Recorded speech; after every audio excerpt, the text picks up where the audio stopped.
Hi everyone. இந்த வீடியோவில் நம்ம என்ன பார்க்க போகிறோம்னா feasibility study in software development. So ஒரு சாஃப்ட்வேர் ப்ராஜெக்ட் ஸ்டார்ட் பண்ணுறதுக்கு முன்னாடி நம்ம ஃபஸ்ட் திங்க் பண்ண வேண்டிய கொஸ்டின்ஸ் என்னென்னா, இந்த ப்ராஜெக்ட் நம்மளால் சக்ஸஸ்ஃபுல்லாக பில்ட் பண்ண முடியுமா, அதுக்கேற்ற டெக்னாலஜி இருக்கா, பட்ஜெட் இருக்கா, ரைட் டீம் இருக்கா, டைமில் கம்ப்ளீட் பண்ண முடியுமா, இந்த கொஸ்டின்ஸ்க்குலாம் நம்ம கண்டுபிடிக்கிறதுக்கு ஹெல்ப் பண்ணுறது தான் feasibility study. ஓகே, ஸோ சிம்பிளாக சொல்லணும்னா ப்ராஜெக்ட் ஸ்டார்ட் பண்ணுறதுக்கு முன்னாடி இந்த ப்ராஜெக்ட் ப்ராக்டிக்கலாக இருக்கா, ஃபினான்ஷியல் வயபிளா, இதை வந்து சூப்பராக கம்ப்ளீட் பண்ண முடியுமா, சக்ஸஸ்ஃபுல்லாக கம்ப்ளீட் பண்ண முடியுமான்னு வந்து செக் பண்ணுறது தான் feasibility ஸ்டடி.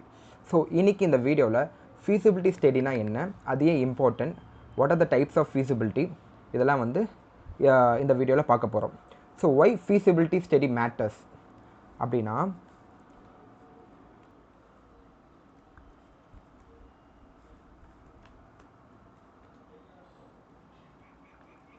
ஸோ ஒரு சாஃப்ட்வேர் ப்ராஜெக்ட் ப்ராப்பர் பிளானிங் இல்லாமல் ஸ்டார்ட் பண்ணுறதுக்கு முன்னாடி நம்ம வந்து இதை அனலைஸ்லாம் பண்ணணும். லைக் மிடில் ப்ராஜெக்ட் கேன்சல் ஆக சான்ஸ் இருக்குது, பட்ஜெட் இன்க்ரீஸ் ஆகலாம், இல்லைனா டைம் டிலே ஆகலாம். இந்த பிபிடியில் மென்ஷன் பண்ணியிருக்க ஸ்டாட்டிஸ்டிக்ஸ் படி அரௌண்ட் 30% ஐடி ப்ராஜெக்ட்ஸ் கம்ப்ளீஷனுக்கு முன்னாடி கேன்சல் ஆகுது. கேன்சல்டு ப்ராஜெக்ட்ஸ் வந்து ஆவரேஜாக 200% பட்ஜெட் ஓவரன் வரலாம். ஸோ அதே மாதிரி ஃபெயில்டு ப்ராஜெக்ட்ஸ் பிளான் டெலிவரி டேட்டை விட அப்ராக்சிமேட்லி 1 year பிஹைண்ட் ஷெடியூல் ஆகலாம். ஸோ இதில் நமக்கு ஒரு இம்பார்ட்டன்ட் லெசன் இருக்குது. ப்ராஜெக்ட் ஸ்டார்ட் பண்ணிவிட்டு ப்ராப்ளம் கண்டுபிடிக்கிறத விட ப்ராஜெக்ட் ஸ்டார்ட் பண்ணுறதுக்கு முன்னாடியே ப்ராப்ளம் வந்து ஐடென்டிஃபை பண்ணலாம், பெட்டராக இருக்கும். ஸோ அதான் feasibility ஸ்டடி வந்து ஹெல்ப் பண்ணும். So technical, financial, operation and schedule related ஃபேக்டர்ஸை டிசைட் பண்ணிவிட்டு ப்ராஜெக்ட் சக்ஸஸ்ஃபுல்லாக எக்ஸிக்யூட் பண்ண முடியுமான்னு ஒரு டிசிஷன் வந்து எடுக்கணும். ஸோ ஃபர்ஸ்ட்டு வந்து டெக்னிக்கல் feasibility டைமென்ஷன். ஓகேவா? ஸோ டெக்னிக்கல் feasibilityனா இந்த ப்ராஜெக்டை டெக்னிக்கலி நம்ம பில்ட் பண்ண முடியுமா, இதில் 3 மெயின் திங்ஸ் வந்து செக் பண்ணணும். Technology stack. ஃபஸ்ட்டு வந்து நம்ம யூஸ் பண்ண போகிற technology, framework, infrastructure project ரெக்குவயர்மெண்ட்ஸ்க்கு சூட்டபுளாக இருக்கான்னு செக் பண்ணணும். For example, project high scalability, complex integration or specific security requirements இருந்தால் நம்ம கரண்ட் டெக்னாலஜி சப்போர்ட் பண்ணுமான்னு செக் பண்ணணும். ஸோ ரிசோர்ஸ் ரெக்குவயர்மெண்ட், நம்ம டீம் கிட்ட ரெக்வயர்ட் டெக்னிக்கல் ஸ்கில் இருக்கான்னு வந்து செக் பண்ணணும். ஸ்கில் கேப் இருக்கா செக் பண்ணணும். அடிஷ்னலி டெவலப்பர்ஸ் ஹையர் பண்ணணுமா, கன்சல்டன்ட் தேவையா, இதெல்லாம் வந்து ஐடென்டிஃபை பண்ணணும். தேர்டு வந்து டெக்னிக்கல் ரிஸ்க். இன்டகிரேஷன் ப்ராப்ளம் வருமா, ஃப்யூச்சரில் ஸ்கேலபிலிட்டி இஷ்யூ வருமா, செக்யூரிட்டி ரெக்குவயர்மெண்ட் காம்ப்ளிகேட்டடாக இருக்குமா. ஸோ இந்த ரிஸ்க்கெல்லாம் டெவலப்மெண்ட் ஸ்டார்ட் பண்ணுறதுக்கு முன்னாடி ஐடென்டிஃபை பண்ணுறது வந்து இம்பார்ட்டன்ட். ஸோ டெக்னிக்கல் feasibility சிம்பிளாக சொல்லணுன்னா, technology, team and technical capability இருக்கான்னு ஆன்சர் கண்டுபிடிக்கிறது தான் பேசிக்கலி.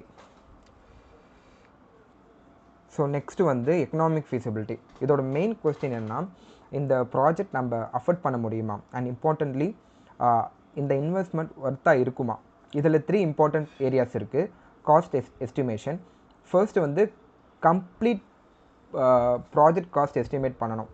டெவலப்மெண்ட் காஸ்ட் மட்டும் இல்லை, infrastructure, licensing and maintenance and other long term expenses consider பண்ணணும். ஸோ செகண்ட் பாயிண்ட் வந்து ROI analysis, return on investment.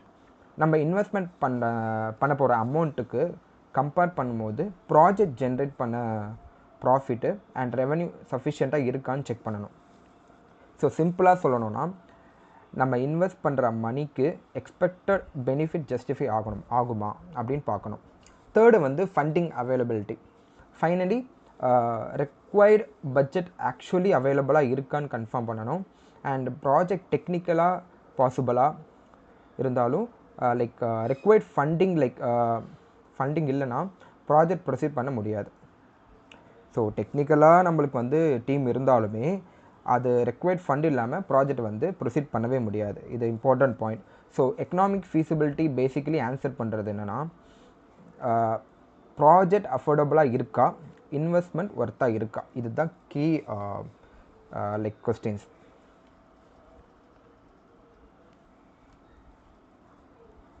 So operation feasibility next. இந்த operation feasibilityயோட main question என்ன, இந்த சொல்யூஷன் ரியல் வேர்ல்டில் ப்ராப்பர்லி ஒர்க் ஆகுமா. ஒரு சாஃப்ட்வேர் டெக்னிக்கலி சக்ஸஸ்ஃபுல்லாக பில்ட் பண்ணால் மட்டும் பத்தாது, யூசர்ஸ் அதை அடாப்ட் பண்ணணும். எக்ஸிஸ்டிங் பிஸ்னஸ் ப்ராசஸ்க்குள்ளே அது ப்ராப்பராக ஃபிட் ஆகணும். அண்ட் போஸ்ட் லான்ச் வந்து சப்போர்ட் அவைலபிளாக இருக்குமா, சப்போர்ட் டீம் அவைலபிளாக இருப்பாங்களா, இதெல்லாம் வந்து செக் பண்ணணும். இந்த ஃபர்ஸ்ட்டு வந்து பார்த்தீங்கன்னா user adoption. So employees or users இந்த நியூ சிஸ்டமை அக்செப்ட் பண்ணுவாங்களா, அதை யூஸ் பண்ண ரெடியாக இருப்பாங்களா, ட்ரைனிங் வந்து நீடடா, இதெல்லாம் வந்து செக் பண்ணணும். நெக்ஸ்ட் வந்து ப்ராசஸ் இன்டெக்ரேஷன். ஸோ ப்ராசஸ் இன்டெக்ரேஷனில் நியூ சாஃப்ட்வேர் வந்து எக்ஸிஸ்டிங் ஒர்க் ஃப்ளோ அண்ட் சிஸ்டம்ஸ்குள்ளே எப்படி இன்டெகிரேட் ஆகும்னு வந்து செக் பண்ணணும். எக்ஸிஸ்டிங் பிஸ்னஸ் ஆப்ரேஷனை அன்னெசரியாக டிஸ்டர்ப் ஆகக்கூடாது. ஸோ இதான் மேஜர் திங். நெக்ஸ்ட் வந்து சப்போர்ட் ரெக்குவயர்மெண்ட். சிஸ்டம் லான்ச் ஆன அப்புறம் மெயின்டெனன்ஸ் யார் ஹேண்டில் பண்ணுவாங்க, யூசர்ஸுக்கு ட்ரைனிங் தேவையா, ஸோ ஆப்ரேஷன் சப்போர்ட் எப்படி ப்ரொவைட் பண்ணுவோம், இதெல்லாம் வந்து பிஃபோர் அண்ட் டிஃபைன் பண்ணணும். ஸோ ஆப்ரேஷன் ஃபீஸிபிலிட்டி மீன்ஸ் இந்த சொல்யூஷன் ஆர்கனைசேஷனில் ப்ராக்டிக்கலாக யூஸ் பண்ண முடியுமா நம்ம டெவலப் பண்ண சாஃப்ட்வேரை, இதெல்லாம் வந்து ஆப்ரேஷன் ஃபீஸிபிலிட்டியில் செக் பண்ணணும். ஸோ நெக்ஸ்ட் இம்பார்ட்டன்ட் டைமென்ஷன் வந்து ஸ்கெடியூல் ஃபீஸிபிலிட்டி. இதில் ஒரு மெயின் கொஸ்டின் என்னென்னா, இந்த ப்ராஜெக்டை எக்ஸ்பெக்டட் டைம்லைனுக்குள்ளே கம்ப்ளீட் பண்ண முடியுமா, இதுதான் very important thing in project. So sometimes project வந்து டெக்னிக்கலி பாசிபிளாக இருக்கலாம், பட்ஜெட்டும் இருக்கலாம், பட் டைம்லைனில் கம்ப்ளீட் பண்ணாமல் ப்ராஜெக்ட் ஃபெயில் ஆக நிறைய சான்சஸ் இருக்குது. ஸோ 3 இம்பார்ட்டண்ட் ஏரியாஸ் பார்த்தீங்கன்னா, டைம்லைன் ரியலிசம்.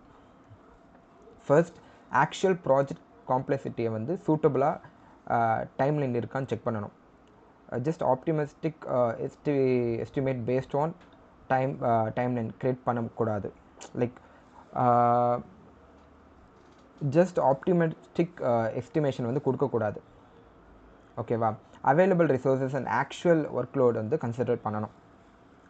ஓகேவா? இதுதான் வந்து main timeline realism. And dependency mapping பார்த்தீங்கன்னா, நெக்ஸ்ட் டிபெண்டன்சிஸ், ஒரு டாஸ்க் கம்ப்ளீட் ஆன நெக்ஸ்ட்டு டாஸ்க் வந்து கம்ப்ளீட் பண்ண முடியுமா, லைக் ஸ்டார்ட் பண்ண முடியுமா, அதில் ஏதாவது டிபெண்டன்சி இருக்கா, கிரிட்டிக்கல் டிபெண்டன்சினால் டிலே ஆனால் என்டையர் ப்ராஜெக்ட் டைம்லைனும் அஃபெக்ட் ஆகும். ஸோ இம்பார்ட்டன்ட் டிபெண்டன்சிஸ் வந்து அண்ட் பாட்டில் நெக்ஸ் வந்து இயர்லியாகவே கண்டுபிடிக்கணும், ஐடென்டிஃபை பண்ணி நம்ம அதுக்கேற்ற மாதிரி பிளான் பண்ணணும். நெக்ஸ்ட் வந்து மைல்ஸ்டோன் பிளானிங். ஸோ ப்ராஜெக்டை டிஃப்ரெண்ட் ஃபேஸில் டிவைட் பண்ணிவிட்டு அச்சீவபிளாக செக் பாயிண்ட் செட் பண்ணணும். ஓகேவா? இது ஸ்டேக் ஹோல்டர்ஸ்க்கு ப்ராஜெக்ட் ப்ராக்ரஸை கிளியராக அண்டர்ஸ்டாண்ட் பண்ண ஹெல்ப் பண்ணும். ஸோ ஸ்கெடியூல் ஃபீஸிபிலிட்டி சிம்பிளாக சொல்லணும்னா, available resources and actual complexity based on ப்ராஜெக்டை டைம்லைனில் டெலிவர் பண்ண முடியுமா, அவைலபிள் ரிசோர்ஸை வச்சும் ஆக்சுவல் காம்ப்ளெக்சிட்டி அண்ட் டிபெண்டன்சிஸ் எல்லாமே சேர்த்து தான். ஸோ இதை பேஸ் பண்ணி டிசைட் பண்ணிவிட்டு நம்மளால் ப்ராஜெக்டை டெலிவர் பண்ண முடியுமா. ஸோ ஓவராலாக வந்து பார்த்திங்கன்னா இதுதான் வந்து இந்த கம்ப்ளீட் ப்ராசஸை தான் பார்த்திங்கன்னா டெலோஸ் ஃப்ரேம் ஒர்க் சொல்லுவாங்க. இப்போது ஃபீஸிபிலிட்டி ஸ்டடியை காம்ப்ரிஹென்சிவாக செக் பண்ண யூஸ் பண்ணக்கூடிய ஃப்ரேம் ஒர்க் பற்றி பார்க்கலாம். அதுதான் டெலோஸ் ஃப்ரேம் ஒர்க். டெலோஸ் ஒரு ஸ்ட்ரக்சர் அப்ரோச். இது ப்ராஜெக்ட் சக்ஸஸ் ஒரு ஃபெயிலியரை அஃபெக்ட் பண்ணக்கூடிய டிஃப்ரெண்ட் ஃபீஸிபிலிட்டி டைமென்ஷன் வந்து செக் பண்ண ஹெல்ப் பண்ணும். ஸோ ஒரு ப்ராஜெக்டை ஜஸ்ட் டெக்னிக்கல் பெர்ஸ்பெக்டிவில் மட்டும் பார்க்காம மல்டிபிள் டைமென்ஷனில் எவாலுவேட் பண்ணணும். So technical feasibility, economic feasibility, operational feasibility, legal feasibility and schedule feasibility மாதிரி ஏரியாஸை கன்சிடர் பண்ணிவிட்டு ஓவரால் ப்ராஜெக்ட் வயபிலிட்டியை ஆக்சஸ் பண்ணலாம். ஸோ சிம்பிளாக சொல்லணுன்னா, ப்ராஜெக்டை ஒன் ஆங்கிளில் பார்க்காம கம்ப்ளீட் பிக்சராக எவாலுவேட் பண்ண ஹெல்ப் பண்ணுறது தான் Delos frame work. That's it. Thank you. இதுதான் வந்து ஃபுல்லாக ஃபீஸிபிலிட்டி ஸ்டடியான ஃபீஸிபிலிட்டி பற்றி நம்ம இந்த வீடியோவில் பார்த்தோம். தென் அதோட டைப்ஸை பார்த்தோம். தேங்க்யூ.